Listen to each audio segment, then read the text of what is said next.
suena como el clímax, suena como lo mejor, ¿no?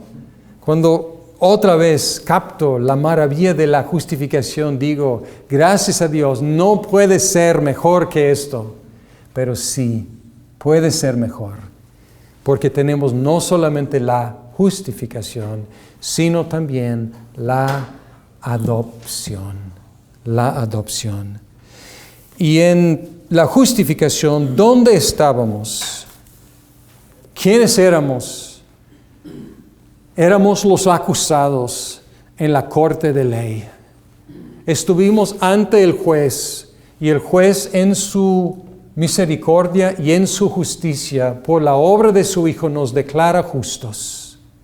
Pero en la adopción ya no estamos ante el juez, ya no estamos en la corte, en la tribunal, ya estamos en la casa, ya estamos en la sala, y ya estamos delante del Padre. Entonces, la adopción sigue y construye sobre la justificación. No podría haber, por eso es después de, aunque las dos suceden al mismo tiempo, instantáneamente al tener fe, pero la adopción necesita la justificación, porque sin la justificación todavía somos criminales condenados. Y la adopción construye sobre la justificación, porque no solo nos declara justos el juez, no solo nos absuelve, no solo nos deja salir libres ante la ley, sino también nos recibe en su propia familia. Y es un beneficio aún mayor que la justificación. La palabra traducida adopción aparece exclusivamente en Pablo y aparece en Romanos 8:15, 8:23, 9:4, Gálatas 4:5 y Efesios 1:5. Sin embargo, está en el Nuevo Testamento muchas veces, sin usar esta palabra, está presente cuando se habla de Dios como nuestro Padre y nosotros como sus hijos. Es la palabra que se usaba para indicar el acto legal en el Imperio Romano, porque ellos sí tenían el concepto de adoptar, pero muchas veces en el Imperio Romano era para tomar ventaja del niño adoptado. Pero el concepto legal es sencillo: trasladar una persona de una familia a otra familia para que sea verdadero hijo de la nueva familia.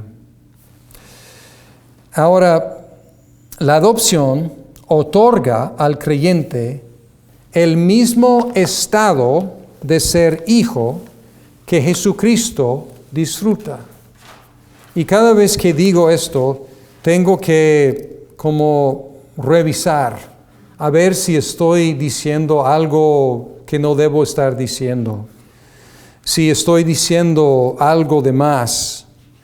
Pero es lo que tenemos que concluir en el Catecismo Menor 34.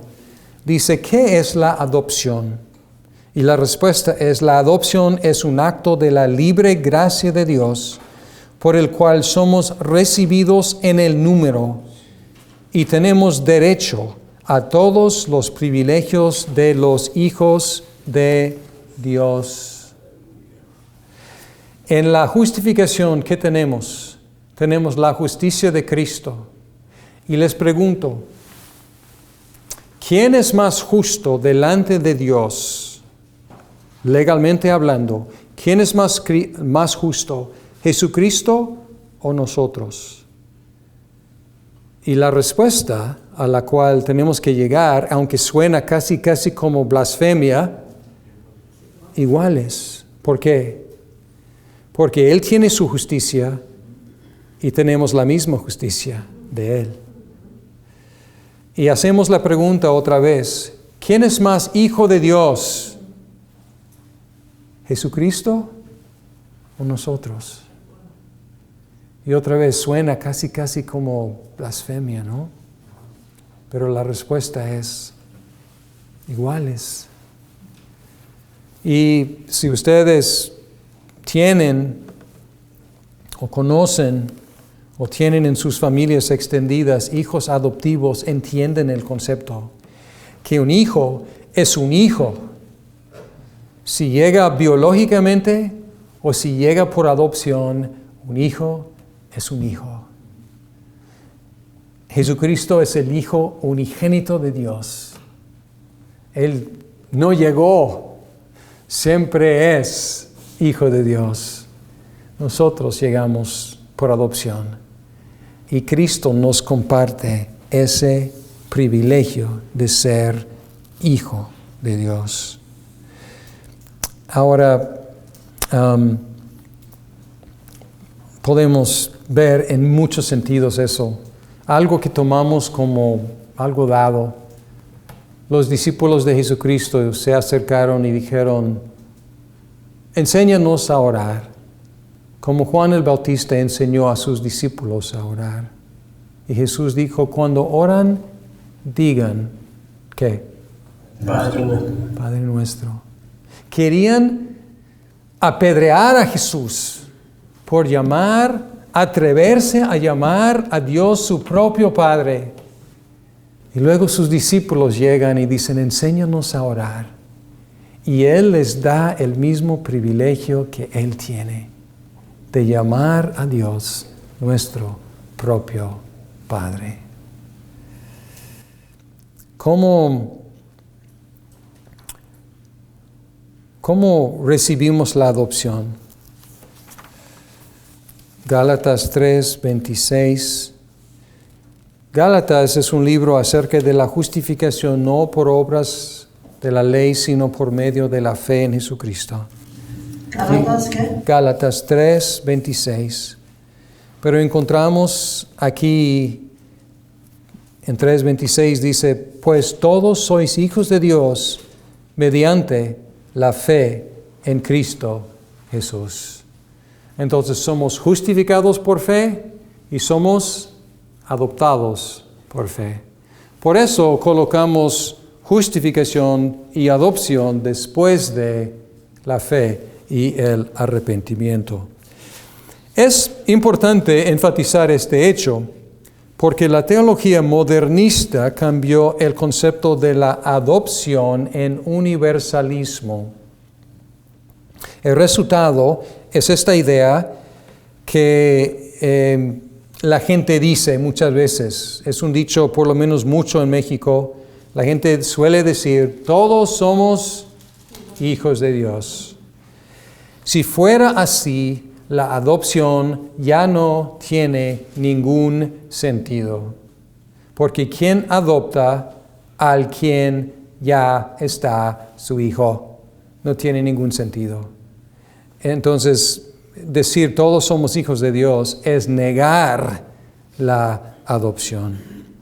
Mejor dicho, todos somos invitados a ser hijos de Dios por medio de la fe en Jesucristo. Bien, seguimos. Santificación. Catecismo Menor 32. Hubiera leído esta pregunta antes, porque dice aquí, ¿de qué beneficios participan en esta vida los que son eficazmente llamados? Dice, los que son eficazmente llamados participan en esta vida de la justificación, de la adopción y de la santificación, y de los varios beneficios que en esta vida acompañan a estos o se derivan de ellas. Entonces aquí coloca 3 beneficios como beneficios principales del llamamiento eficaz. ¿Y cuáles son? Justificación, adopción, santificación. Vamos a leer 35, porque ya hemos leído 33, justificación 34, adopción 35, santificación. Y santificación dice, la santificación, ¿qué es la santificación? La santificación es aquella obra de la libre gracia de Dios, por la cual somos completamente restablecidos a la imagen de Dios y puestos en capacidad de morir más y más al pecado y de vivir piamente, o sea, rectamente. Y pueden ver aquí que atinaron muy bien cuando les pregunté que la santificación si era sinérgica o monérgica. Pues aquí habla de vivir más y más así o asá. Y cuando vimos si era instantánea o proceso, ustedes dijeron que proceso, y que podemos ver aquí la santificación es aquella obra que dice acerca de justificación y adopción. ¿Qué son? La justificación es que tienen ahí 33. La justificación es un acto De libre gracia. acto. ¿Qué es la adopción? La adopción es un acto. ¿Qué es la santificación? Una obra. Obra. La diferencia entre instantáneo y también proceso. Entonces aquí es un proceso. Por eso es una obra. Y hay unas, en el Catecismo Mayor que no les asigné, hay una pregunta que es muy útil. No tengo apuntada aquí cuál es, pero hace la pregunta: ¿cuáles son las diferencias entre justificación y santificación? Creo que hay una pregunta sobre las similitudes y luego las diferencias. Pero podemos ver diferencias, podemos ver similitudes, claro, todos son de la libre gracia de Dios, son regalos. Pero los otros dos, justificación y santificación, las otras dos, transforman nuestro estado delante de Dios, cambian nuestro estado delante de Dios de culpables a no culpables o justos, y de hijos del diablo a hijos de Dios. Entonces, cambio de estado. Mientras que la santificación transforma el carácter de la persona. Carácter de la persona. Y es muy importante porque cuando predicamos el Evangelio, y aun cuando Pablo predicaba el Evangelio, la gente concluía: entonces no importa cómo vivimos. Podemos seguir como vivíamos antes, si Dios nos justifica por fe solamente. Pero contestamos diciendo: claro que no, porque Dios no nos deja en nuestra suciedad, nos perdona, pero luego nos transforma en nuestro vivir, nos cambia. El enfoque de la justificación es la muerte y resurrección de Cristo, y la preposición predominante es por, en lugar de. Pero cuando llegamos a la santificación, el énfasis es nuestra participación con Cristo en su muerte y resurrección. Y esta participación nos transforma. Gálatas 2:20. Con Cristo he sido crucificado, y ya no vivo yo. Ya no soy yo el que vive, sino que Cristo vive en mí, y la vida que ahora vivo en la carne, la vivo por la fe en el Hijo de Dios, el cual me amó y se entregó a sí mismo por mí. Vean ahí que tiene las dos preposiciones. Dice: con Cristo he sido justificado, y ya no vivo yo, mi vida ya es otra. Y luego dice al final: el cual me amó y se entregó a sí mismo por mí. Sustitución, justificación. Participación, santificación. Por, con. Y encontramos esto en Romanos, capítulo 6. Romanos 1, la revelación de la justicia de Dios. Romanos 1, 2, mucho de 3, el caso contra la humanidad, la conclusión. Sabemos que cuanto dice la ley 3:19, lo dice a los que están bajo la ley para que toda boca se calle y todo el mundo sea hecho responsable ante Dios. Mucha condenación. Y luego 3:21, pero ahora, aparte de la ley, la justicia de Dios se ha manifestado, atestiguada por la ley y los profetas. La justicia de Dios por medio de la fe en Jesucristo, para todos los que creen. La justificación, 3:21, todo el capítulo 4, todo el capítulo 5. Bien, ya tenemos justificación. Y luego capítulo 6. Pablo anticipa la objeción. ¿Qué diremos entonces? ¿Continuaremos en pecado para que la gracia abunde? Y Pablo dice, de ningún modo. Nosotros que hemos muerto al pecado, ¿cómo viviremos en él? Y vean cómo es su argumento aquí. ¿O no sabéis que todos los que hemos sido bautizados en Cristo Jesús, hemos sido bautizados en su muerte? Por tanto, hemos sido sepultados con Él por medio del bautismo para muerte, a fin de que como Cristo resucitó de entre los muertos por la gloria del Padre, así también nosotros andemos en novedad de vida. Porque si hemos sido unidos con Él en la semejanza de su muerte, ciertamente lo seremos también en la semejanza de su resurrección. Sabiendo esto, que nuestro viejo hombre fue crucificado con Él para que nuestro cuerpo de pecado fuera destruido, a fin de que ya no seamos esclavos del pecado, porque el que ha muerto ha sido libertado del pecado. Y si hemos muerto con Cristo, creemos que también viviremos con Él. Y así sigue. ¿Cuál es el énfasis aquí? Cristo. Cristo. Con Cristo. En dos actos principales. En su muerte y en su resurrección. ¿Y qué dice Pablo? Como participamos con Cristo en su muerte, morimos al pecado. Y ya no tiene dominio sobre nosotros. Y como resucitamos con Cristo, resucitamos para vivir una vida nueva. Piadosa. Exacto, piadoso. Y quiero que vean 3 verbos aquí. 3 verbos. El verbo en el versículo 6. Sabiendo esto. Sabiendo, primera cosa, ¿qué tenemos que saber? Que fuimos crucificados, que fuimos resucitados con Cristo.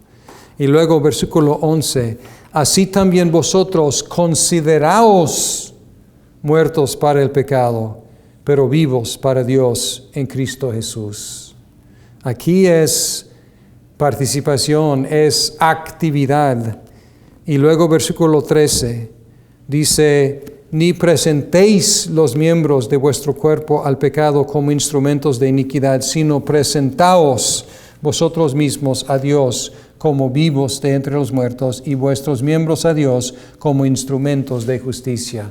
Saber que somos muertos al pecado, vivos para Cristo. Considerarnos así cuando el pecado nos llama, decir, para ti, soy un cadáver, ya morí para contigo y yo vivo para Dios. Y luego hacer ¿qué? Presentarme. Decir, sí Señor, soy tuyo, mis ojos para ver necesidad, mis oídos para escuchar a mi hermano, mis manos para echar la mano a ayudar a alguien, mis pies para llevar el evangelio a quienes no lo tengan. todo lo que tengo, todas mis partes son tuyos. Así que podemos ver que es sumamente sinérgica, sumamente sinérgica. Nosotros estamos participando. El resultado es que ya no estamos bajo el dominio de la fe. Dominio del pecado. Dominio del pecado. Seguimos pecando, pero no estamos bajo el dominio del pecado. Es todo un cambio de vida. Y es por fe y por obras de fe, saber, considerarnos, ofrecernos, presentarnos. Y queremos ver aquí que no es quietismo, quedarnos quietos nada más. No es simplemente esperar hasta que algo pase en mi vida. No es pasivismo, pero tampoco es esfuerzo propio. Entonces es sinérgico porque Dios está obrando y como Dios está obrando, nosotros podemos obrar. No es esfuerzo propio, tampoco es simplemente quedarnos con las manos cruzadas, es obrar porque Dios está obrando. Y vemos en Filipenses 2, 12 y 13. Pablo dice, y quiero que sepáis, hermanos, que las circunstancias, 2, estuve leyendo en 1, 2:12, dice, así que, amados míos, tal como siempre habéis obedecido, no solo en mi presencia, sino ahora mucho más en mi ausencia, ocupaos en vuestra salvación con temor y temblor, porque Dios es quien obra en vosotros, tanto el querer como el hacer para su beneplácito. Y cuando aquí dice vuestra salvación, está enfocándose en vuestra santificación, porque está hablando de que Dios está obrando, entonces ustedes también obren. Pero dice aquí, Dios está obrando y produce en ustedes tanto el querer como el hacer. Entonces, ¿quiénes tenemos que querer? Nosotros. ¿Quiénes tenemos que hacer? Nosotros. ¿De dónde viene el querer? De Dios. ¿De dónde viene el hacer? De Dios. Y si vemos nosotros avanzando en la santificación, es motivo de decir gracias a Dios.